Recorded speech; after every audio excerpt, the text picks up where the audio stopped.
I was very silent. I've never known myself to be so silent. It was just so, strange. It was raining. As a matter of fact, it was more than raining. It was pouring rain. I remember floating through the night. Not awake, not asleep. Couldn't sleep with the pain, but I don't think I could have anyway. I had no hunger. I had no thirst.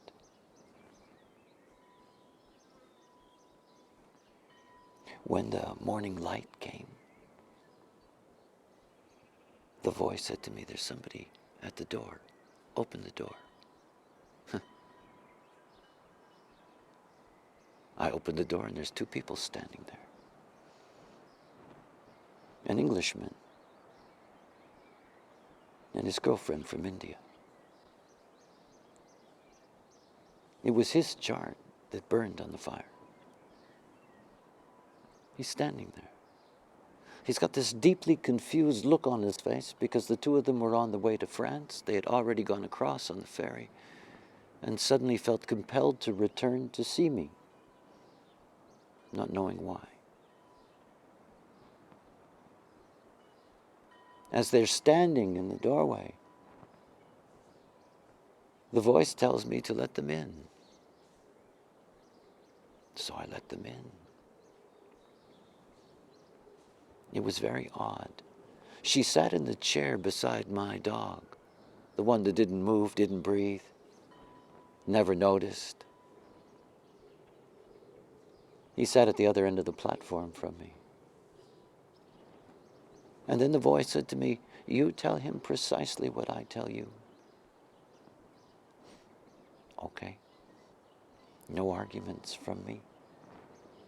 Tell him about the crystals of consciousness. So I told him about the crystals of consciousness. And after I had told him about the crystals of consciousness, the voice said to me, "Now you tell him that you can give him the crystal that belongs to him."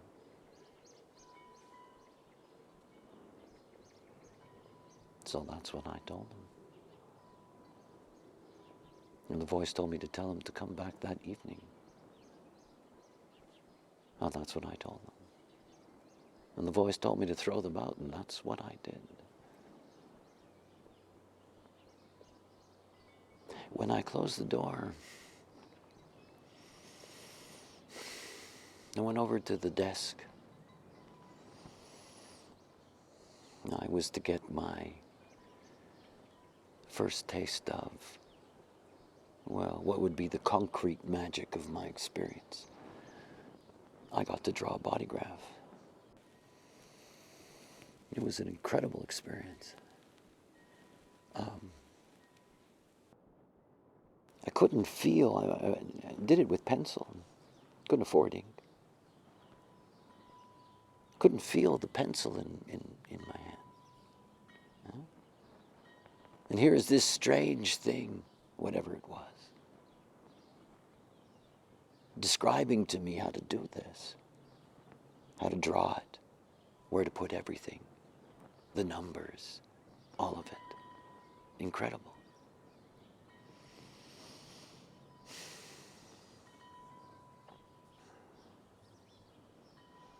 That night, they came back, just as they were told to do. And I invited them in, and we closed the door. And she went over and sat down by the desk, as before. And he and I would sit on the platform, and I collected between us all of those things from the night before. The leather chessboard and the coil and the books. I put on the shroud. I put on the cracked mask, and I gave him the other mask.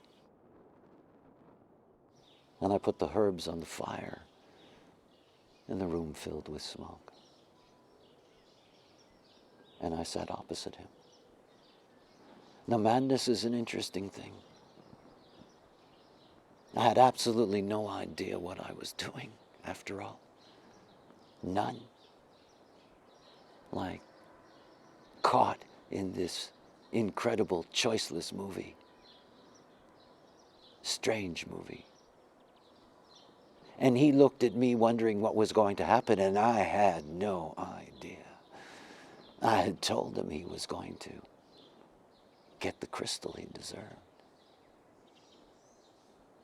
And as I could feel his tension, all of a sudden,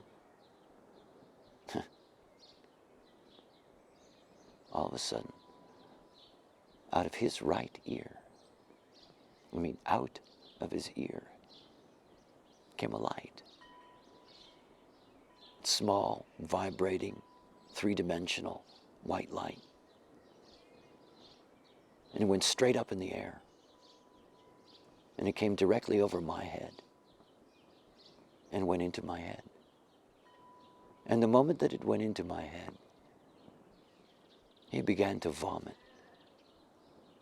And I don't mean gag, I mean a river of it, pouring out of him like,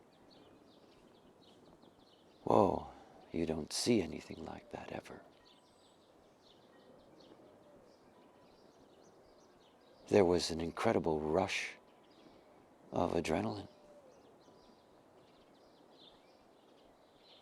The voice told me to send them away. And I told them to leave. She got up and went out the door. He wouldn't move. He was just retching. I can remember grabbing the bed cover that he was on and yanking him from there and literally dragging him out and throwing him into the puddle outside the front door in the courtyard of the ruina and slamming the door behind me.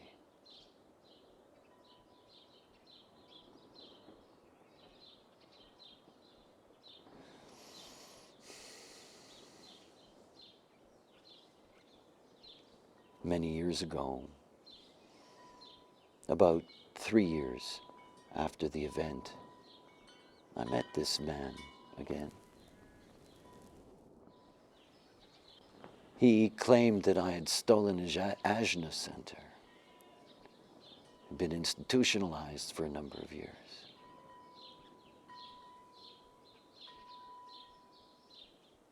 I have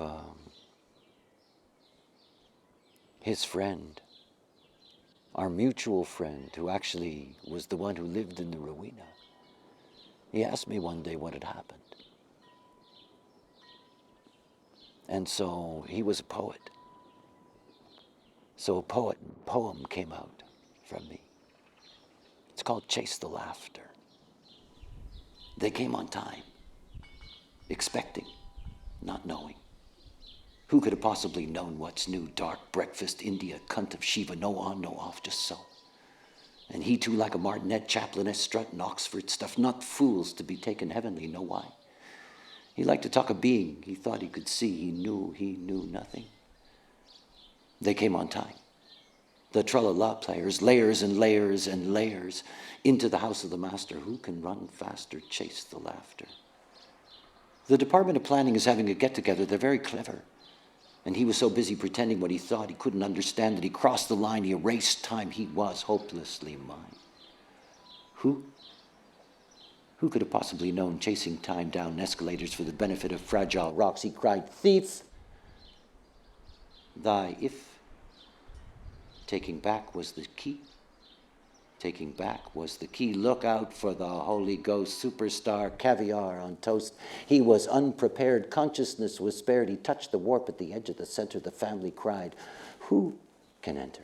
3, you'll agree, is all you ever get to see. 3, you'll agree, is all you ever get to see. Well, we'll see smoke and masks, Pascal's cracked armor, chessboard hexagrams of leather with biblical hands touching. It's all a matter of light.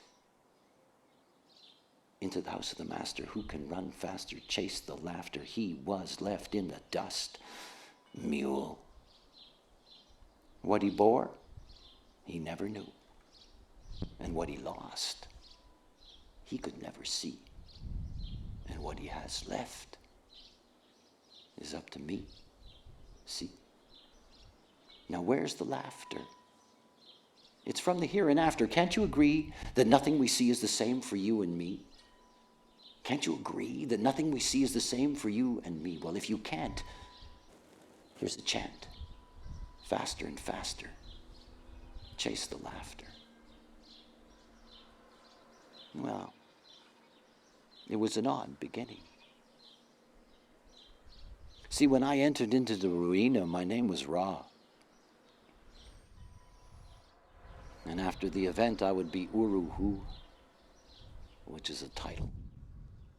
And Uru is this white light.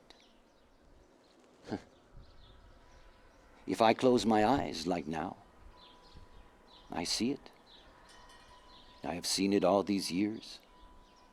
It moves. We communicate. It's one of those magical things about the Rei Ching. All those planets for the exalteds and detriments. I didn't pick them. Uru. Strange thing to live with. 20 years, I live with this strange thing. I have no idea what it is. It's not like it's telling. See, madness is quite a thing.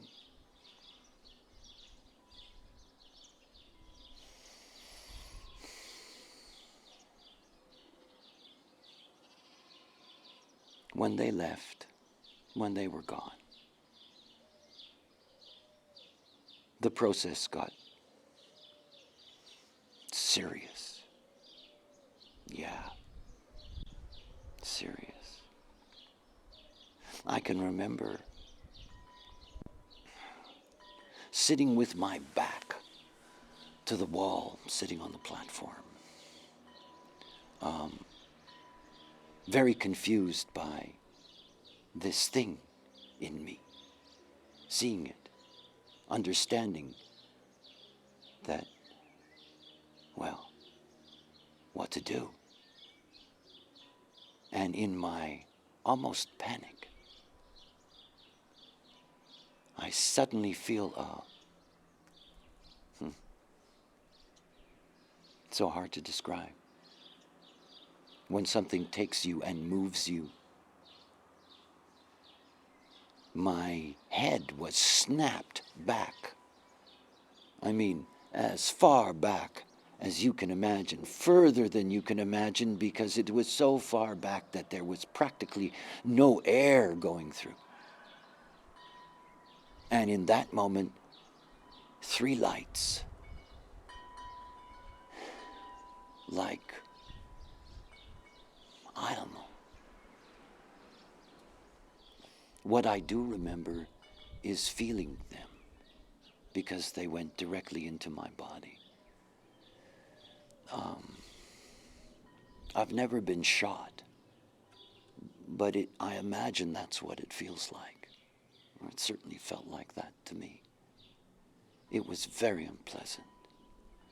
I thought I was going to die. I didn't think I was going to survive. I could not breathe. I had this incredible pain in my chest from this penetration. And I could feel these things, whatever they were.